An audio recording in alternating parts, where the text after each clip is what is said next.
Hey guys, welcome back to Sinclair Garage. We're going to change paces a little bit here, and summer's upon us, and in this household, when summer comes, we're on the lake.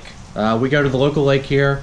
We have a 22-foot pontoon boat that we take out, and we have a dock slip, so we just take it up there beginning of the season, obviously, and then we pull it out at the end. Here it is. It's a 22-foot Sweetwater 90 horsepower motor. It's an older motor for year of the boat, right? The motor's like an 86 or 87. The boat's 2000, so way that's mixed matched, but that's the way I bought it. It's ran, you know, good for the most part. It's treated me well. The beginning of the season, the repair started with the transom. The transom motor mount had to be fixed. As you can see, this corner gusset was not here, and what was happening is here at the top was cracking. So, to make a long story short, this is actually the second repair, but it's by two different people. Last season I pulled it out because I was getting that crack. So they filled in the crack, they put a corner gusset in, and I thought all would be good, right? Not so much. I started getting cracks around the gusset. Now, from what I've been told, aluminum is very finicky sometimes to weld. Fast forward, I let it set all winter, didn't worry about it. I figured when the season came this year, we'd look into it. Fast forward to this season, I called up a buddy of mine. I said, hey, would you want to take a look at it? He agreed, he came and looked at it, and we had a little bit more issue than I thought, right? If you kind of look at the boat, I'm gonna kind of stand back and give you a visual. Here's the transom, right? That's the top line of it. It was actually from here to here, it was sagging down. So there's like a 3/4 inch-ish, 3/4 of an inch or so that it was sagging down. So what he did is he took it, pulled the motor off, unbolted and pulled the whole transom off, and basically flipped it upside down, straightened it out, and then he went to town welding and bracing.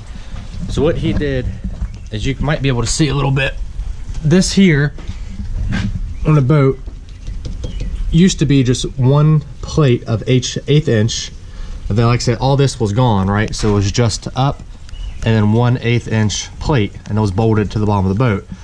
He took everything off, doubled this up, essentially. You might be able to see it, probably not.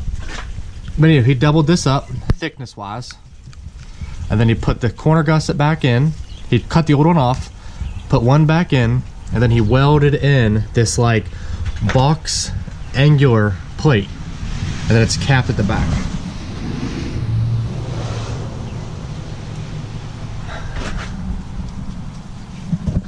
So all this was added in. And one complaint that I had with the old triangle plate in the corner, obviously it wasn't sufficient, and like I said, it's sufficient now. He did an excellent job. I cannot be happier with the work. Is he angled it, basically he boxed it in, but he angled it back. That way when you're in the water will kind of gradually pull off of it, right?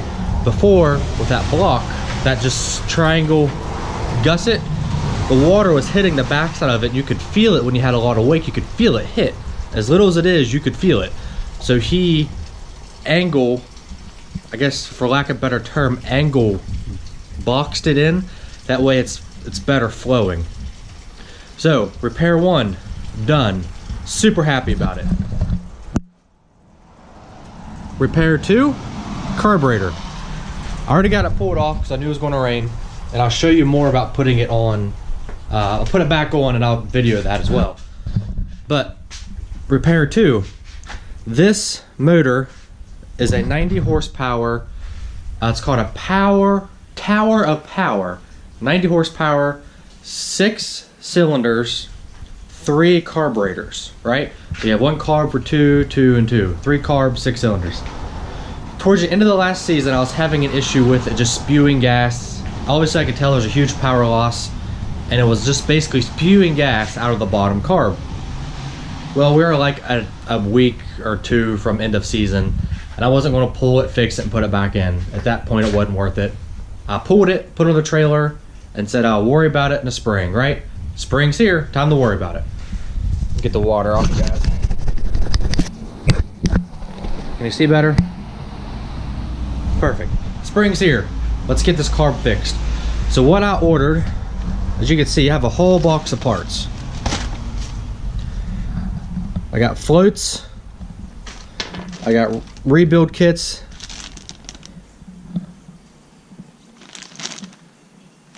I got 3 rebuild kits. I bought 3 floats. That's a 3rd float. I got a gaskets, which I'll show you why. You'll figure out why I ordered this gasket in a minute. And then I bought a new trim tab anode because the one that I had was starting to get a little bit corroded. Now I put this new one on not too long ago, but I ordered another one because it was cheap, it was on sale, and I'll have it for a spare. But some of this stuff's getting hard to find because that motor's so old. So like I said, floats, rebuild kits. And I think that comes with everything. I mean, there's all that stuff. Okay. Anywho, now to the carb. Here's the carb. It's a WMK, you really can't read that, 39-3. Now the thing about these carbs is like they're all WMK 39s, but 3 is the bottom one. There's 3 carbs. I have a WMK 39, 1, 2, and 3. All right, so this is 3, the bottom one that was spewing gas. So now I'm gonna bring you guys along here. Let's tear this guy apart. And now this is the top, obviously, and then here's like the throttle lever that would sit on top, and then this is bolted to it, right? And then that's connected to the carb above it. So here is the carb. So let's get it torn apart. I'm gonna start by taking off the bowl screws, which are this guy and that guy. So let's get these 2 screws off, and then we're gonna see what this looks like. The reason I ordered 3 floats is because I have a sneaking suspicion, just with past working on vehicles in the past, that the reason it's spewing fluid constantly is that maybe that float's cracked or that there's something going on here. It's basically that seat's not getting shut off, so it's just letting gas pass it all the time. And I read on the forums, I googled this with this carb, and this seems to be a pretty common issue. So 2 screws, and then this guy comes off. Now that's your kind of your needle and seat there that shuts off the gas flow to the carb. The gasket looks good, actually. And then here is where the float lives.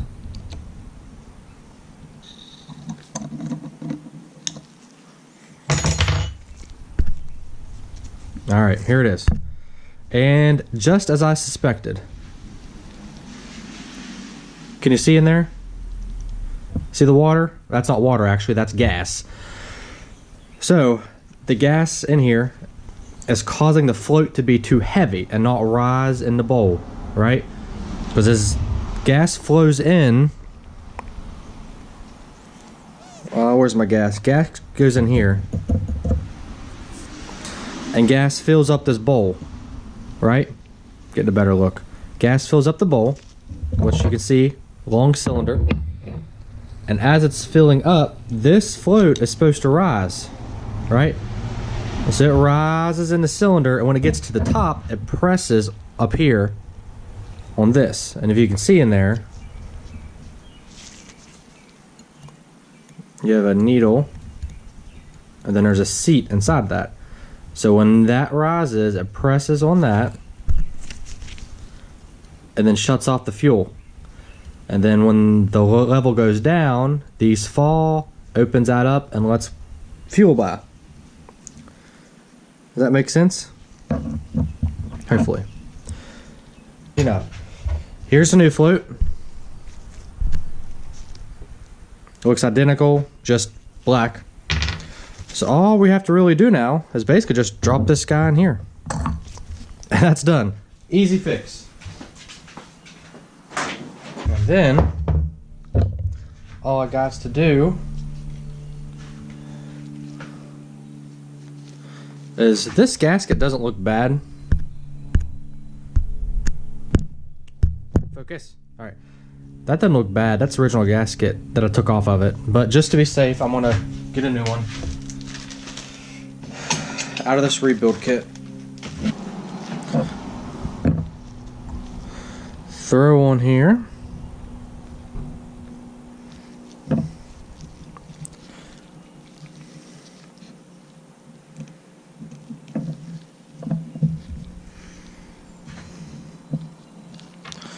Put my screws back on. Now this is a really easy, obviously, fix for my issue.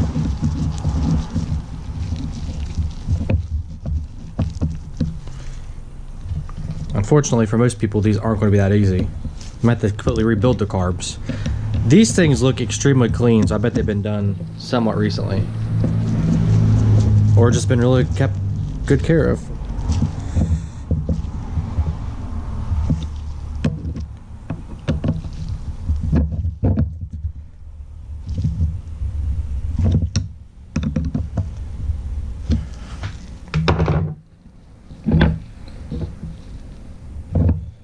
Everything else really looks good on this guy. As you can see, this is quite the butt to get into.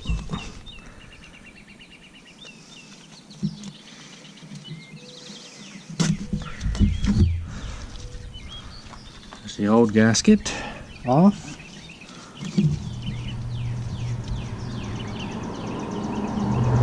New gasket on.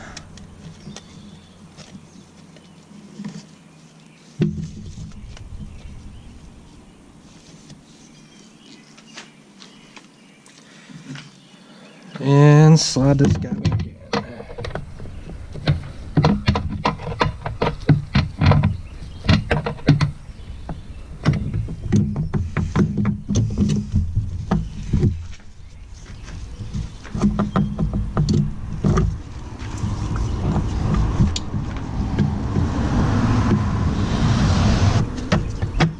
All right, we're in. Now I do need to put the throttle lever on.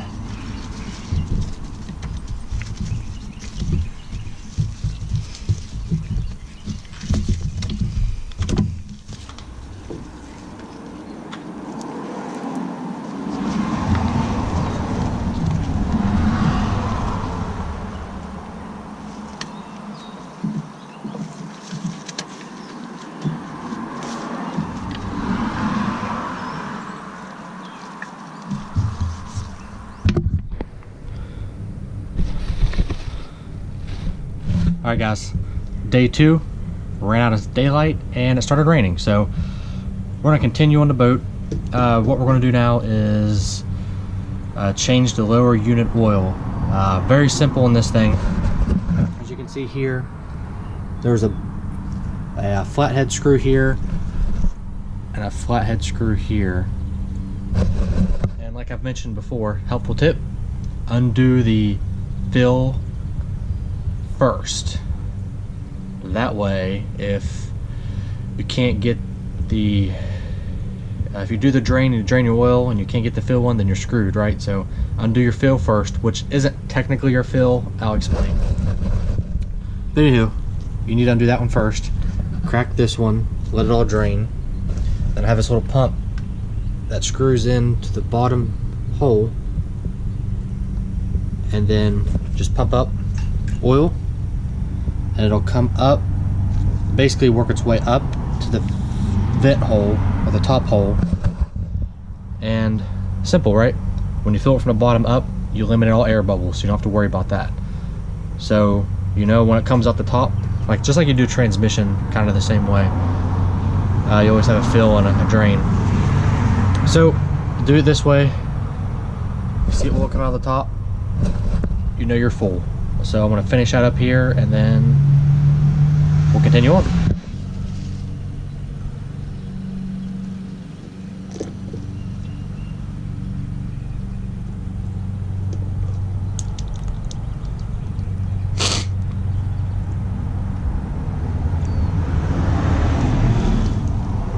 I'll usually pump it until I see no air bubbles anymore. So yeah, I said I'll lose a little oil, but it's all right. So I'll pump it until I see nothing come out anymore. So as you can see, as in like air bubbles. So as you can see, it's all pretty solid. I don't see a lot of air pockets popping out of it. You see, it's a pretty solid stream. So what you'll do is to kind of create like a vacuum type of scenario is you'll put your vent plug in first.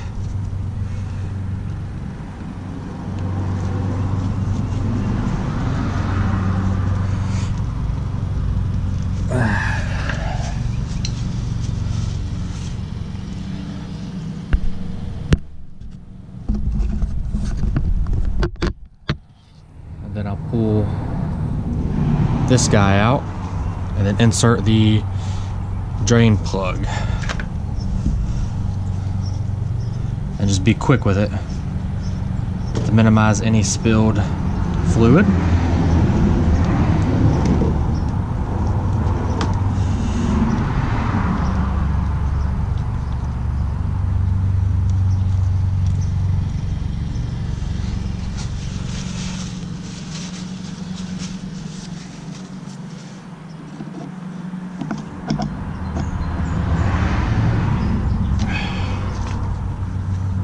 And we're done. Clean up your mess. Some other things that I've done, as mentioned, 2 floats been replaced.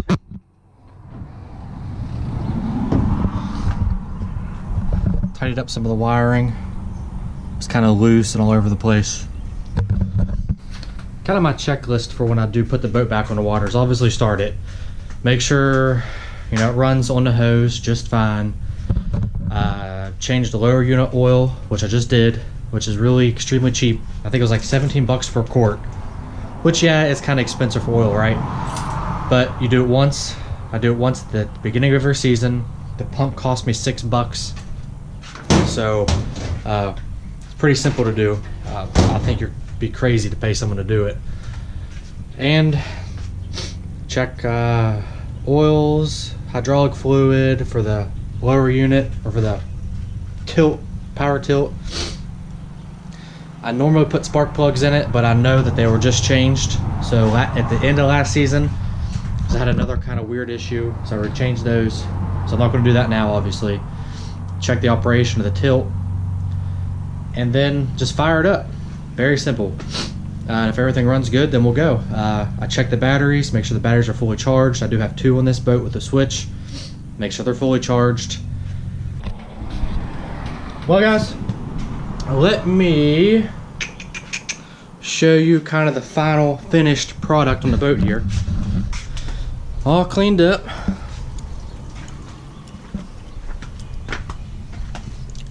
Got the pontoon shined decently, for as much as I'm going to do at least.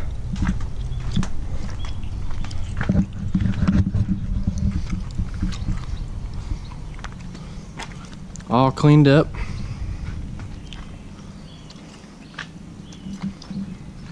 Looking good.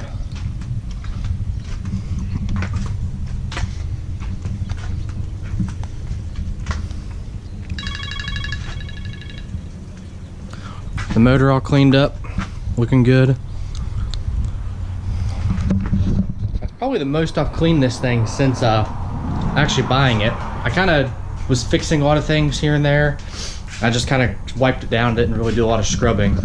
So this is the first year I've actually really scrubbed it. So that kind of wraps up the pontoon boat. Nothing really fancy or special. Like I said, we did some carb work. I had to pressure test the pontoons. I had to get the rear transom fixed. And if you ever need something to pressure test, I built this little doohickey.